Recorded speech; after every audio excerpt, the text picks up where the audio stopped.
स्कर्दू में क्लिफ्टन पुल के मकाम पर बल्तिस्तान की सबसे बड़ी मवेशी बकरा मंडी भी सज गई है। मंडी में आए खूबसूरत वजनी नस्ली जानवरों को देखने के लिए बच्चे बड़े सभी स्कर्दू क्लिफ्टन पुल पहुंच रहे हैं। मजीद बात करेंगे इकबाल अली इकबाल से। इकबाल, आगाह कीजिएगा। जी हाँ, बिल्कुल। बड़ी ईद करीब है और सुन्नत इब्राहिमी की अदायगी के लिए गिलगित बल्तिस्तान की सबसे बड़ी मवेशी मंडी सज गई है और ये क्लिफ्टन पुल के करीब है।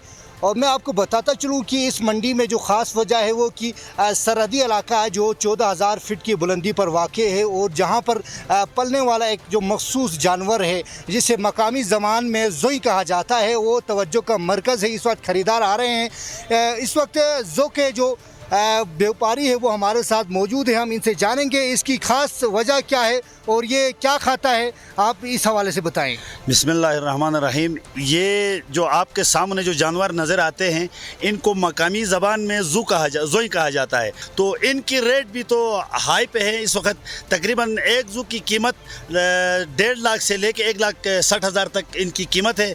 तो लिहाजा इलाक़े गुलतरी में ये 10,500 की बुलंदी में ये ज़ू रहते हैं और बाकी ये गर्म इलाके में ना बहुत मुश्किल है। जी हाँ, बिल्कुल। इनका भी यही कहना है कि ये जो गर्म इलाके हैं, जो डून इलाके हैं, वहाँ पर ये जानवर ज़िंदा नहीं रह सकते हैं। ये ख़ास जानवर है जो 10,000 फीट की बुलंदी पर ये ज़िंदा रहते हैं और वहाँ उनको पाला जाता है और ये अब भी ख़रीदारों की तवज्जो का मरकूज़ है। इकबाल, बहुत शुक्रिया।